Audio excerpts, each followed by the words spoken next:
केपी ओलीलाई बालुवाटारबाट विदाई गर्नुको विकल्प हुँदैन। महाराजाहरूले समेत हल्लाउन नसकेका प्रचण्डलाई केपी ओलीले कसरी हल्लाउलान् त्यो भने हेर्न बाँकी नै छ। एउटा कठघरामा खडा छु न्यायको लागि। तपाईं न्यायमूर्तिहरू, म यो कठघरामा उभिएर साबिती बयान दिँदैछु। सरकारमा पुगेर पनि जनताको निम्ति, राष्ट्रको निम्ति बलिदान गर्ने पार्टीका रूपमा एकीकृत नेकपा माओवादी फेरि एकचोटि जनताको हृदयमा बास बसिसकेको छ। सिरकभित्र सुतेर कौसीमा बसी काजु खाँदै र कफी पिउँदै प्रचण्डको राजनीतिक भविष्यको आकलन गर्नेहरू यो धरतीमा धेरै जन्मिए। अब यहाँ एउटा यस्तो मनुष्य बाँकी रहेन जसले प्रचण्डको राजनीतिक भविष्यको आकलन गरेको नहोस्। अरू त अरू, हिजोआज प्रचण्डको राजनीतिक भविष्यलाई लिएर राजावादीहरू समेत राजनीतिक विश्लेषक बन्न थालेका छन्। रातारात उनीहरूलाई पारस शाहको भन्दा प्रचण्डको भविष्यमा माया लाग्न थालेको छ। ढिकुर पोखरीमा जन्मेको एउटा मान्छेलाई कतिपयले जादुगर भनेर सोचेका छन्। लौ, यसले त के टुनामुना गर्यो, सकिन लाग्यो भनेको त झन् सबैभन्दा ठुलो कम्युनिस्ट पार्टी पो बनायो। चुनाव पनि देशैभरि जितायो, आफ्नो विचार देशभरि लागू गरेर देखायो। होइन, यो त साँच्चै जादुगर नै पो रहेछ भन्ने भान परेको छ। फेरि यो नयाँ प्रस्ताव ल्याएर के गर्न खोजेको आफ्नै पार्टीको नेता प्रधानमन्त्री छ, उसैको आलोचना गरेको छ। यो फेरि नयाँ जादु त होइन भन्ने परेको छ। किनकि स्वर्गीय गिरिजा बाबुले पनि प्रचण्डको जादु देखेरै ल प्रचण्डजी मैले तपाईँलाई माने, देश सुम्पिएँ भनेर गएका थिए। यसकारण प्रचण्ड मान्छे कम जादुगर धेरै हुन्, तर मेरो नजरमा प्रचण्ड त्यस्ता जादुगर होइनन् कि भित्रभित्रै गुपचुप के देखाउने, रुमाल हल्लाउने, आँखामा पट्टी बाँध्ने यस्ता जादुगर होइनन्। उनी हाकाहाकी जादुगर हुन्। केही दिन अगाडि आएको राजनीतिक प्रस्ताव त्यही जादुको एउटा कडी हो जो हाकाहाकी भएको छ। यस्तो जादु मैले जीवनमा कहिल्यै नदेखेको र देख्न पनि नपरोस् भनेर प्रधानमन्त्री ओली अचम्ममा परेका छन्। त्यो अचम्मको जादु देखेर ओलीतिरका मानिसहरू भने साँच्चीकै डराएका छन्। मिलेर जाउँ, यस्तो खतरनाक जादु नदेखाउनुहोस् प्लिज भन्न थालेका छन्। प्रचण्ड जादुगर मात्र होइन, जादुगरको आधिकारिक संस्था नै जस्तो लाग्छ। यो संस्थाले पछिल्लो 1 दशकमा आफ्ना जादुहरू प्रदर्शन गर्दै आएको छ। यसकारण कसैले राजा आऊ देश बचाऊ भन्यो भने मलाई त प्रचण्डलाई गाली गरे जस्तो लाग्छ। गणतन्त्र चाहिन्न, बोझ भयो, सङ्घीयता धन्न सकिन्न भन्ने पटमूर्खका कुरा सुन्दा पनि प्रचण्डलाई नै गाली गरेको जस्तो लाग्छ। यो पहिचान र समावेशिताले देश टुक्रिने भयो, सामाजिक सद्भाव खलल भयो भन्ने कुरा सुन्दा पनि प्रचण्डलाई नै श्राप दिएको जस्तो लाग्छ। यसकारण सर्वप्रथम प्रष्ट रूपमा के हो भने यो लेख प्रचण्ड एउटा व्यक्तिका लागि चाकडीपूर्ण भाषामा लेखिएको लेख होइन। म आफू सङ्घीय लोकतान्त्रिक गणतन्त्रको कडा समर्थक भएको हुँदा फलाम तातेको बेला यसो घन हानेको मात्र हो। प्रचण्ड एक गम्भीर प्रकृतिको संस्था भएको मरिसकेका प्रेत आत्माहरूलाई समेत थाहा भएको कारण यो प्रचण्डलाई सिद्ध्याउनु पर्छ, यसको चिरहरण गर्नुपर्छ, यसको राजनीतिक विचारधारालाई कोल्याप्स गराउनु पर्छ भनेर विगत धेरै वर्ष अगाडिदेखि यो भूमिमा देशी विदेशी शक्तिहरू केन्द्रहरू लागे। प्रचण्डलाई भौतिक रूपमा सिद्ध्याउनको लागि तत्कालीन शाही शासक र राजनीतिक दलको मुकुण्ड ओढेका तिनका केही मतियारहरूले शाही सेना परिचालन गरे। प्रचण्डको टाउको नै खोजी गर्दा तिनले आँखै नहेरी गोली चलाए। मान्छे मात्र होइन, तिनले कुकुर बिरालोलाई पनि मान्छे नै भनेर मारे। प्रचण्डको टाउको खोज्न आउनेहरूको प्रतिकार गर्दा प्रचण्ड पथका लागि ढाल बनेर रक्षा कवच बन्दा शासकको गोलीबाट हजारौं निर्दोषहरू, गोठालाहरू, भरियाहरू समेत मारिए। आखिर किन तिनीहरू प्रचण्डको रक्षा कवच बने त? किनकि प्रचण्ड मान्छे थिएनन्। प्रचण्ड त उत्पीडनमा परेका करोडौं जनताका एउटा सामूहिक विचार थिए। 21औं शताब्दीको जनवादी क्रान्ति र समाजवादको लक्ष्य थियो। यदि प्रचण्डका राजनीतिक माग, संविधान सभाको निर्वाचन, गणतान्त्रिक व्यवस्था तत्कालीन दरबारले मानिदिएको भए सायद आज नारायण हिट्टी राजदरबार एउटा सङ्ग्रहालयको रूपमा परिणत हुने थिएन। तर तत्कालीन दरबारको सम्पूर्ण शाही शक्ति प्रचण्डलाई धुलो चटाएरै छान्ने दुस्साहस गरिरह्यो। अनन्त शाह वंशका अन्तिम राजा ज्ञानेन्द्र मध्यराती ठुलो ट्रक झिकाएर आफ्नो लुगा फाटो बोकेर सदाका लागि दरबार त्यागे। कहिलेकाहीँ प्रचण्ड जोखिमको नजिक पुग्दा राजनीतिक अवस्था तरल बन्ने हो कि भन्ने सन्नाटा पैदा हुँदा कतिपय मण्डले चरित्रका झुण्डहरूले सजिलै भन्ने गर्छन्, पूर्व राजा ज्ञानेन्द्रले चाहेको भए सेना परिचालन गर्थे, जे पनि गर्न सक्थे, प्रचण्डलाई जेल हाल्न सक्थे। तर जनताको मायाले त्यसो गरेनन्। तिनका यस्ता हास्यास्पद कुरा मुन्द्रेको कमेडी क्लबमा पनि देख्न पाइन्न। उनीहरूलाई ज्ञानेन्द्रको दरबार त्याग सत्ययुगमा गौतम बुद्धले त्यागेको दरबार जस्तो बडो दार्शनिक लागेको छ। हिम्मत भए तिनले प्रचण्डलाई जेल हाल्ने कुरा त परै जाओस्, छोएर मात्र देखाए त्यो धेरै साहसपूर्ण कदम हुनेछ। अनेकौं ती कदम कसैले रच्छ भने प्रचण्डको रक्षा कवचका लागि सिङ्गो देश खडा हुनेछ। हजारौं कार्यकर्ताहरू, युवाहरू बलिदानका लागि तयार हुनेछन्। प्रचण्डलाई सिद्ध्याउन दरबारले अन्तिमसम्म सेनाको प्रयोग गर्न चाहेको थियो, तर सेनाले मानेन। सेनाको दरबारिया लिगेसीका रूपमा अन्तिमसम्म प्रकट भएका रुकमाङ्गत कटुवालले पनि प्रचण्डलाई सखा पार्ने अनेकौं तानाबाना बुने। तर ती दुखिया राष्ट्रवादीले अन्तिममा छड्के सलामी हान्न बाध्य भए। यसरी तत्कालीन दरबारले आफूलाई असुरक्षित महसुस गरेर नै तत्कालीन माओवादी र त्यसको नेतृत्व मूलतः प्रचण्डपथमाथि निरन्तर सैनिक बल प्रयोग गरिरह्यो। एकपटक त झन्डै मारो, तर पनि अनेकौं रणनीतिहरू, कूटनीतिकहरू, पवित्र अपवित्र संवाद र सहकार्य गरेर देश गणतन्त्र नेपालसम्म आइपुगेको हो। जनताको हातमा शासन सत्ता आएको हो। प्रचण्डसँग मिलेर 2 पटक प्रधानमन्त्री भइसकेका केपी शर्मा ओलीले आफूलाई कटुवालकै हाराहारीमा राख्न खोजेको प्रतीत हुन्छ। उनका जङ्गे शैली र अहङ्कारी स्वभावहरूका कारण यति बेला राजावादीहरूले पनि केपी ओली जिन्दाबाद भन्न थालेका छन्। कुन दिन तिनले केपी ओली र ज्ञानेन्द्र शाहको फोटो भएको टी सर्ट लगाएर मोटरसाइकल र्याली निकाल्छन् भन्ने खतरा भइसकेको छ। किनकि आफ्नो फोटो बिजुलीको पोलमा झुन्ड्याउन ओली पछि परेका थिएनन्। उनले बीचमा अध्यादेश ल्याउन खोज्नु, संसदको काम कारबाही स्थगित गराउनु, आफ्ना विरोधीहरू आलोचकहरूलाई पूर्ण रूपमा अस्वीकार गरेर बन्देज लगाउनु उनको सामन्ती शैली बाहेक अरू केही होइन। तर जतिसुकै चलखेल भए पनि, जतिसुकै अपमानको भारी बोक्नु परे पनि, जब प्रचण्ड झन्डै मर्न खोज्छन्, झन्डै पतनको बाटोमा पुगे कि भन्ने लाग्छ, तब नै नेपालमा परिवर्तनको आवाजहरू संस्थागत हुँदै आएका छन्। प्रचण्डको यस्तै जोखिमपूर्ण बलिदानका बावजुद अहिले नेपाल सङ्घीय लोकतान्त्रिक गणतन्त्रको संस्थागत गर्ने प्रक्रियामा छ। अझ योभन्दा एक कदम अगाडि बढेको कुरा गर्ने हो भने धर्मनिरपेक्ष समावेशी प्रतिनिधित्व जस्ता महत्त्वपूर्ण सामाजिक समानताका आधारभूत मान्यताहरू संविधानतर्फ नै संस्थागत भइसकेका छन्। यो प्रचण्डको सानो दुःख, सङ्घर्ष र बलिदानले अर्जिएको उपलब्धि होइन। तर दुःखको कुरा, हिजो देशमा गणतन्त्र आउनु भनेको बैलगाडा चढेर अमेरिका जानु जस्तै हो भनेर अराजनैतिक तुच्छ भाषण गर्नेहरू अहिले राज्यको नेतृत्वमा छन् र तिनीहरूसँग सहकार्य गर्नु प्रचण्डको बाध्यता बनेको छ।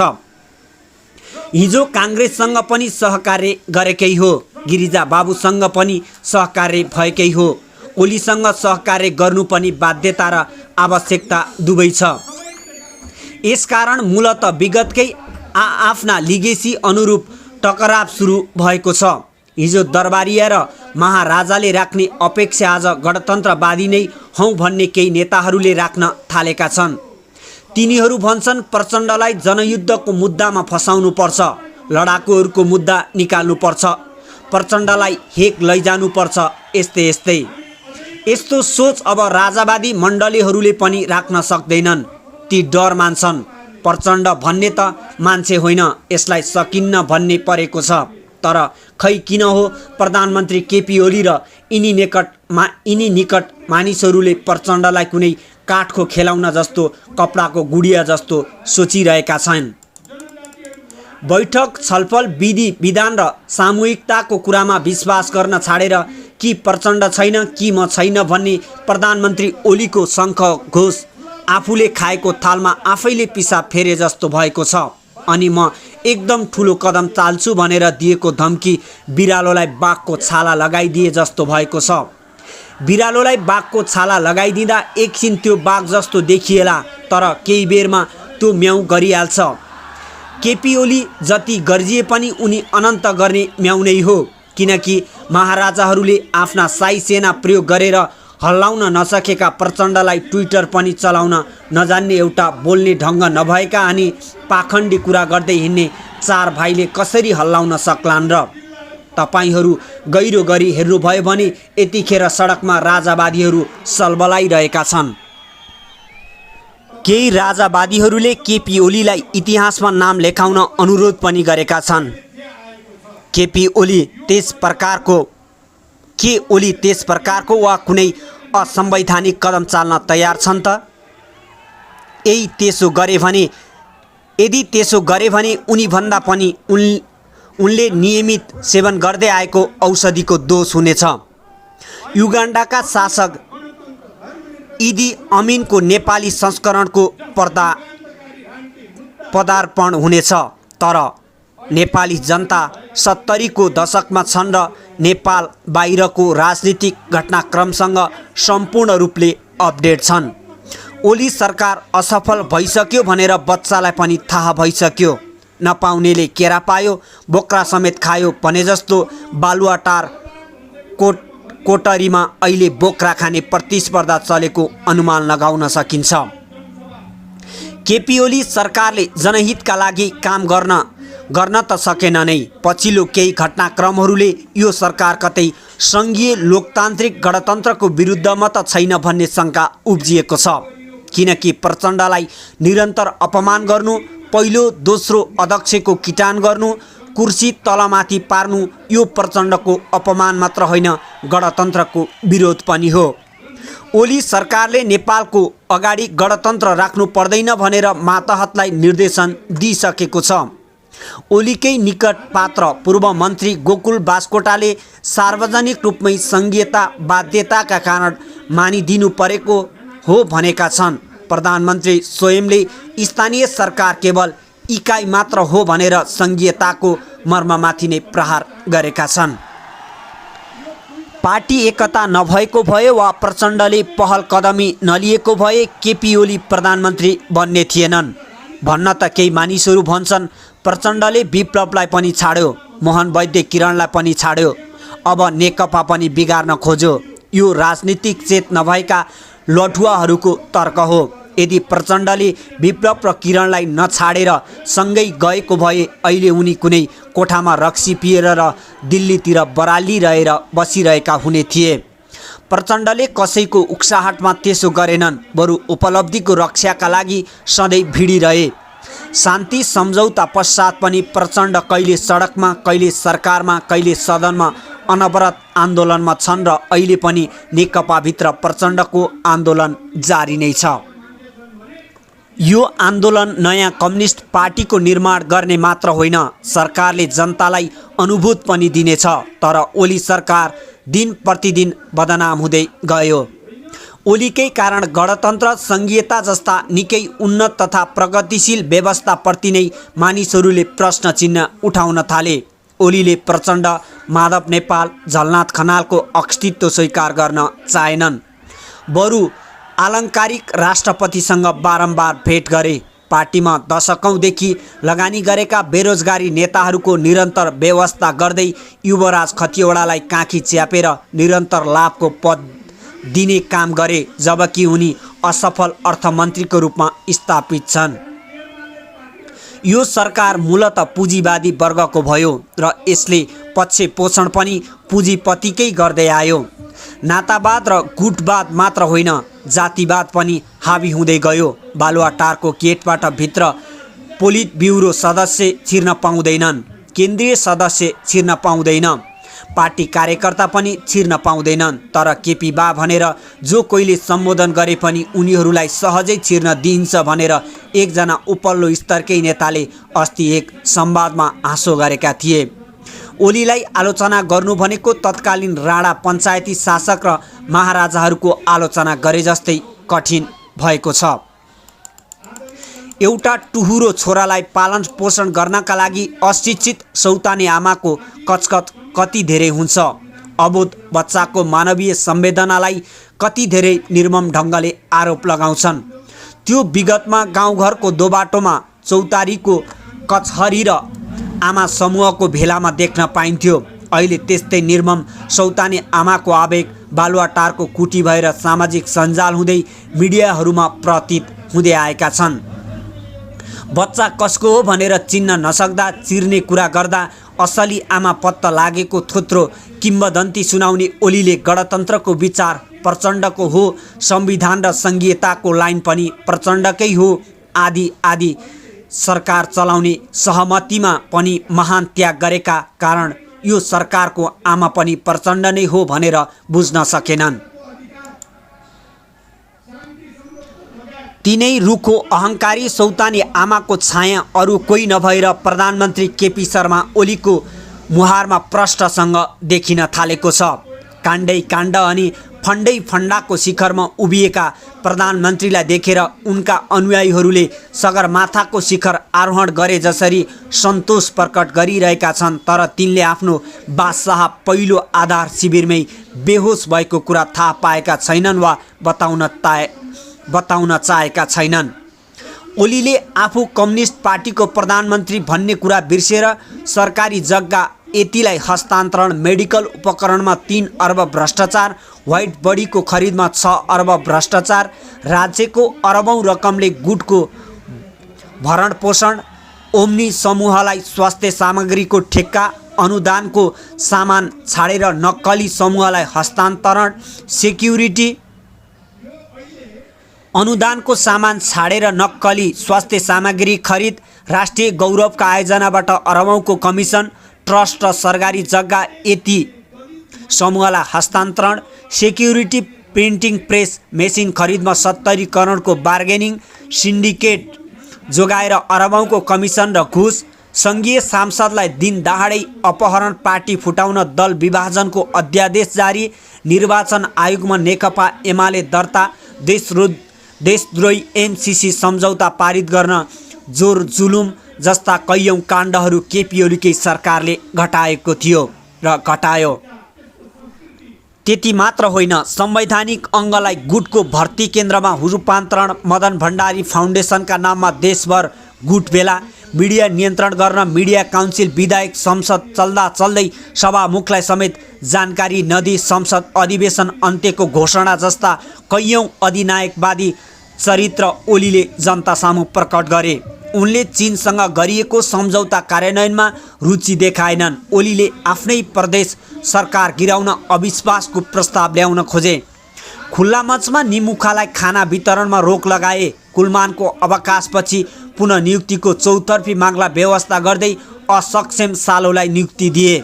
साथै पर्सामा आफ्नै पार्टी कार्यकर्ताको हत्या हुँदा खासै चिन्ता प्रकट गरेनन्। लिम्पियाधुराको चुच्चे नक्सा हटाएर भारतको विश्वास जित्ने प्रयास गरे। अनेकौं बहाना बनाएर नयाँ नक्सा सहितको पाठ्यक्रम समेत रोक्ने काम भयो। रह प्रमुखसँग मर्यादा विपरीत गोप्य रूपमा भेट र साँठगाँठ गरेर देशको कूटनैतिक मर्यादाको खिल्ली उडाए। यसरी देशको ऐतमा काम गर्दै जनताको नजरबाट दिन प्रतिदिन गर्दै प्रधानमन्त्री ओलीले प्रचण्डलाई निस्तेज पार्ने सपना देखेका छन् भने त्यो ज्यादै गम्भीर हुनेछ। त्यो गणतन्त्र विरुद्धको चलखेलका रूपमा प्रकट हुनेछ, किनकि उनले कुनै ठुलो कदम चाल्ने धम्की दिँदै आएका छन्। गणतन्त्रमा संसदीय व्यवस्थामा उनले ठुलो कदम चाल्छु भनेको के हो? के उनले कदम चाल्दैमा चालिने हो? उनी शाही राजा हुन्, उनी सैन्य शासकका नायक हुन् वा प्रत्यक्ष निर्वाचित कार्यकारी राष्ट्रपति हुन्? उनी को प्रति उत्तरदायी हुने हो? यस्ता कुरा सोझा जनताले पनि बुझेका छन्। त्यस्तो अवस्था आएको खण्डमा सबै राजनीतिक दलहरू मिलेर लोकतन्त्रको रक्षाका लागि एकजुट हुनु आवश्यक छ। उनलाई बालुवाटारबाट विदाई गर्नुको विकल्प छैन, विकल्प हुँदैन। महाराजाहरूले समेत हल्लाउन नसकेका प्रचण्डलाई केपी ओलीले कसरी हल्लाउलान् त्यो भने हेर्न बाँकी नै छ। यो लेखकको निजी विचार हो। दिल निशानी मगरको आलेख हामीले प्रस्तुत गर्यौं। महाराजाहरूले समेत हल्लाउन नसकेका प्रचण्डलाई ओलीले सक्लान् त?